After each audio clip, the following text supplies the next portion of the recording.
친명성교회 기조를 보이고 있는 한 단체의 세미나에서 예장통합의 세습 방지법을 폐지해야 한다는 주장이 나왔습니다. 관련 내용을 취재했습니다. 교회개혁 실천연대가 명성교회 세습과 관련한 예장통합 103회 총회 결의 이행을 촉구하는 좌담회를 가졌습니다. 3.1운동 100주년을 맞아 올 초엔 다양한 기념 행사가 이어졌지만 3.1절이 지난 이후부턴 관심이 줄어들고 있습니다. 3.1 정신을 올바로 계승하기 위해선 모두의 관심이 필요하다는 의견이 제기됩니다. 800명이 넘는 이재민을 발생시킨 강원도 산불 피해 수습을 위해 한국교회가 팔을 걷고 나섰습니다. 기독교 한국침례회가 국내외 교단 목회자와 선교사를 격려하는 세계 한인 침례인 대회를 개최한다고 밝혔습니다.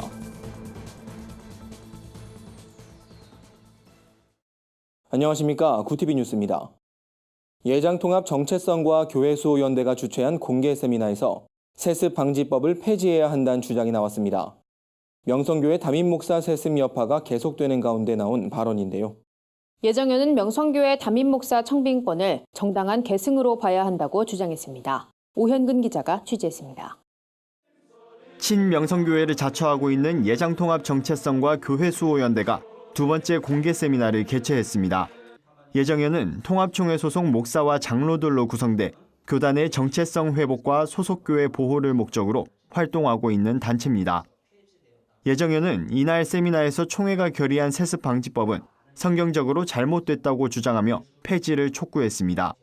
발제에 나선 소기천 장신대 교수는 정치 사회적 용어인 세습은 북한의 독재 정권을 가리키는 말이라며 승계란 단어와도 계승을 혼동해선 안 된다고 주장했습니다.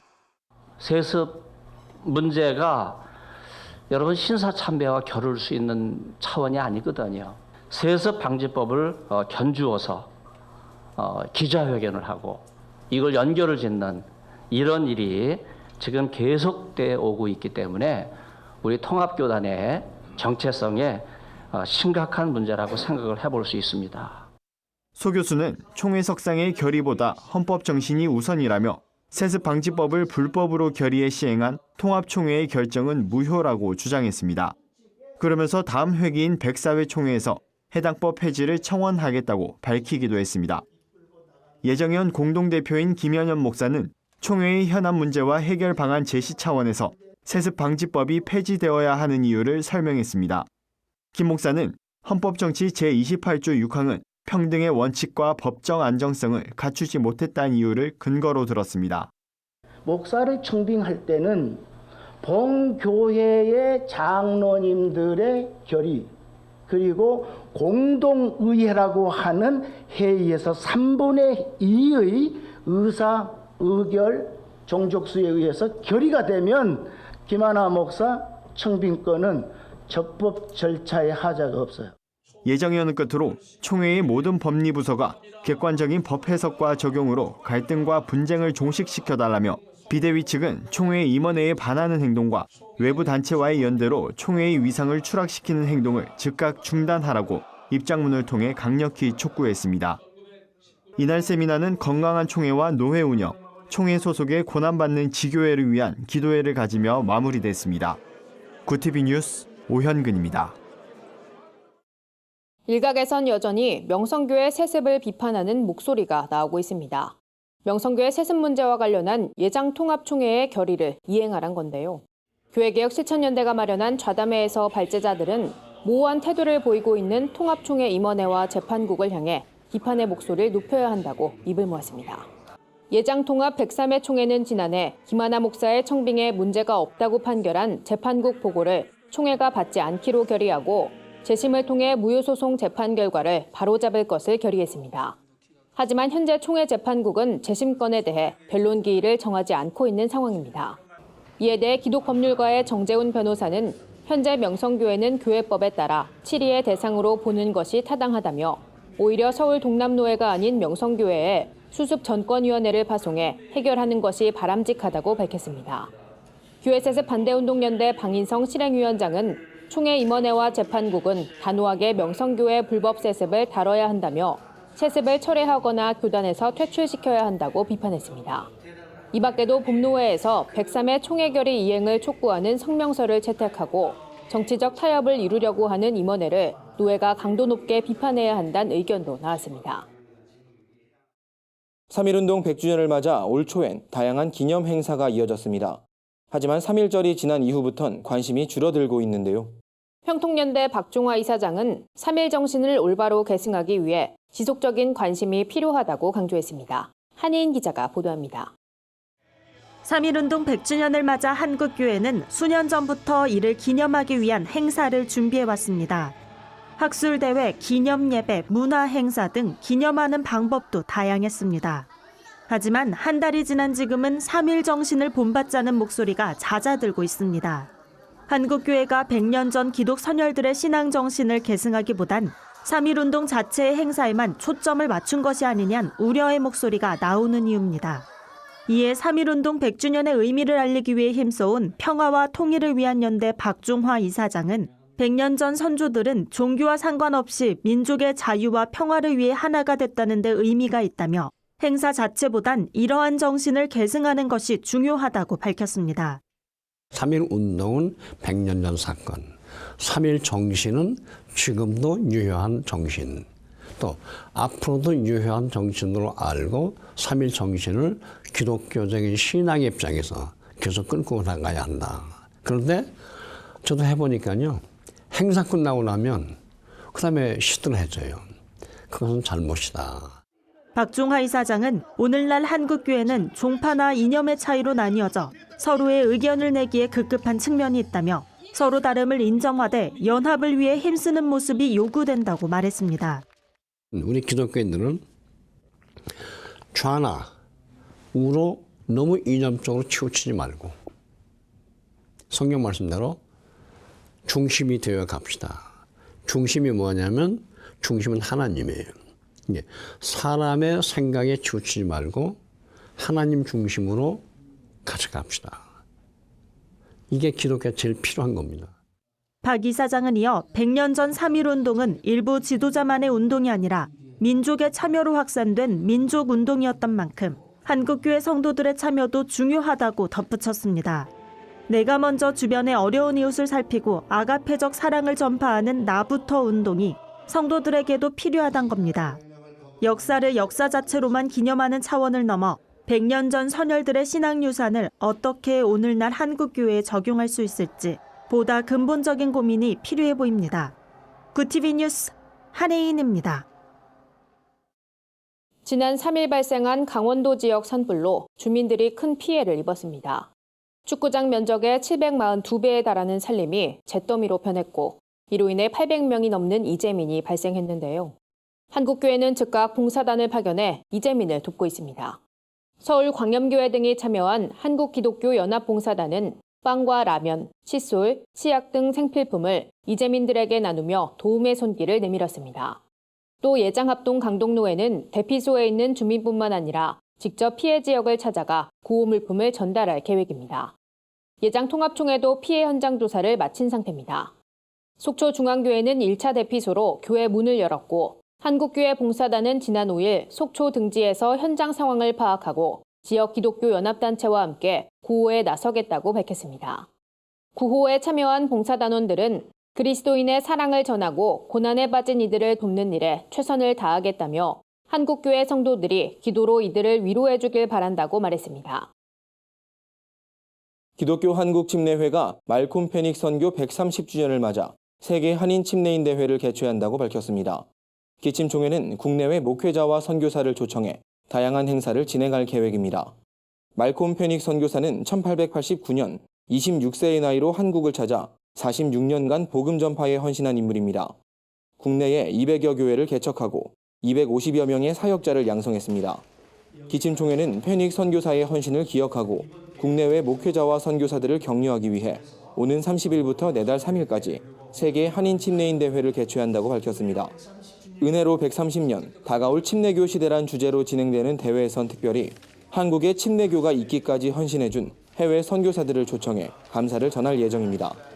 또 대회를 앞두고 침례교단의 방향을 논의하는 좌담회와 페닉 선교사의 삶을 조명하는 학술대회 등 다양한 프로그램도 마련됐습니다. 박종철 총회장은 이번 대회가 앞으로 다가올 침례교 시대를 가늠하고 그 방향을 설정해 교단의 부흥과 성장을 논의하는 시간이 되길 바란다고 밝혔습니다.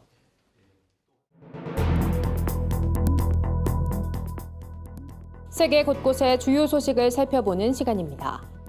이슬람 국가 브루나이가 동성애자와 간통죄를 저지른 사람에게 돌을 던져 죽이는 새 형법을 시행했다는 소식 전해드린 바 있는데요. 새 형법에 대해 미국과 유럽 국가들의 비난이 잇따르는 가운데 동남아 주변국 대다수는 침묵을 지키고 있습니다.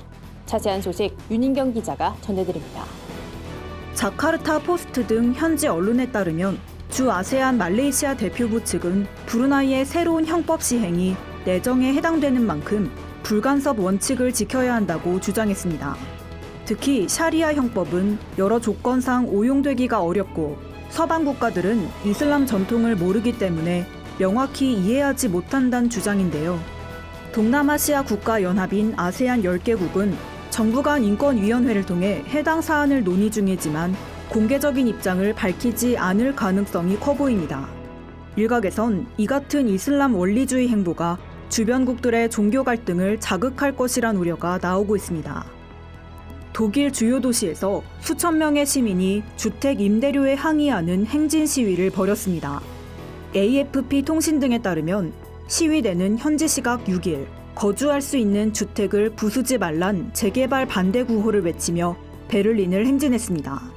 이는 부동산 회사들이 낙후한 지역을 재개발해 호화 아파트를 건설한 뒤 이를 고가로 임대한 것에 대한 반발에서 시작됐습니다.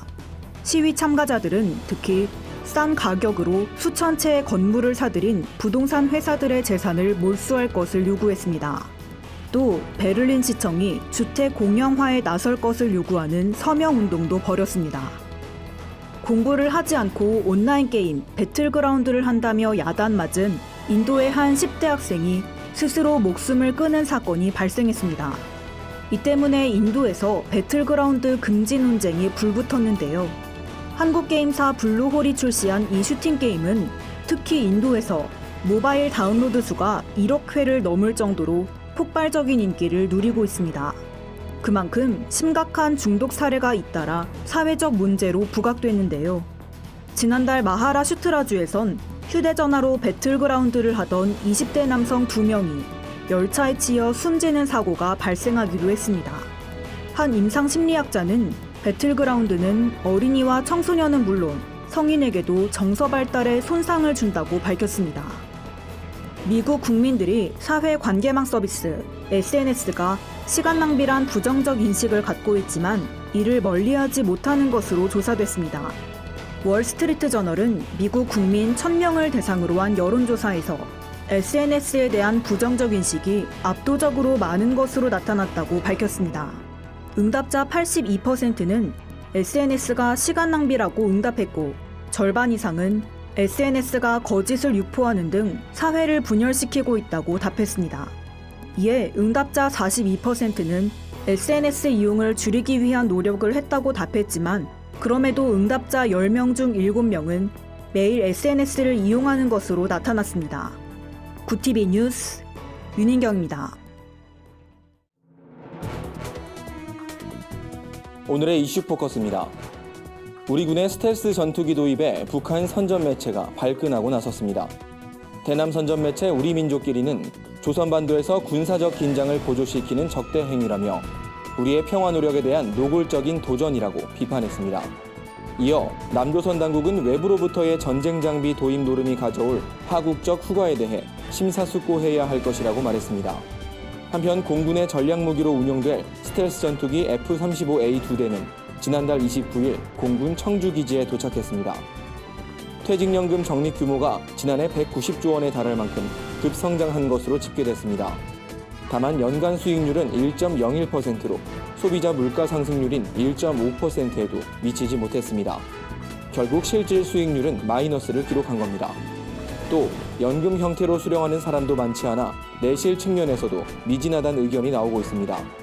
금융감독원은 수익률 제고와 수수료 합리화를 위해 노력하겠다고 밝혔습니다. 최근 출산을 한 여성 10명 중 4명이 제왕절개 분만을 했다는 조사 결과가 나왔습니다.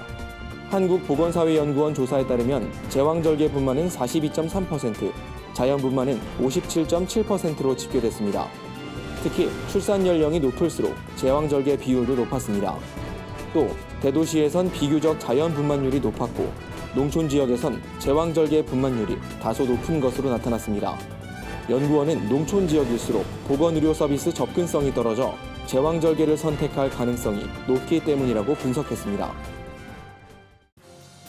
주요 단신입니다. 예장합동과 통합교단이 9월 1일 한국장로교 기도회를 개최하기로 했습니다. 특히 올해는 두 교단이 1959년 세계교회협의회 문제로 분열한 지 60년이 되는 해이자 9월은 주요 장로교단들의 총회도 있어 기도회의 의미가 더해질 것으로 예상됩니다. 오는 21일 부활주의를 맞아 전국 군인교회에서 진중 세례식이 일제히 진행됩니다.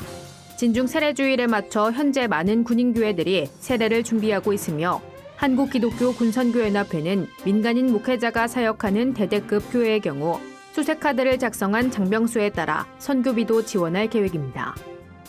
국제구호개발 NGO 월드비전과 굿네이버스가 대형 산불 피해를 입은 강원 지역 이재민을 위해 각각 2억 원과 2천만 원 규모의 구호 사업을 진행한다고 밝혔습니다. 두 단체는 구호키트와 생필품 등을 이재민들에게 제공하고 지자체와 협의해 재해복구에도 힘쓸 예정입니다. 세월호 참사 5주기 기억예배가 오는 18일 서울 광화문 광장에서 열립니다. 진실, 부활을 향해란 주제로 열리는 기억예배엔 교회개혁 실천연대 방인성 목사가 말씀을 전합니다. 또 기억예배 참가자들은 이날 세월호 특별수사단 설치를 촉구할 예정입니다. 이상으로 뉴스를 마칩니다. 구티비 뉴스는 인터넷 신문 데일리 굿뉴스를 통해서도 보실 수 있습니다. 시청해주신 여러분 고맙습니다.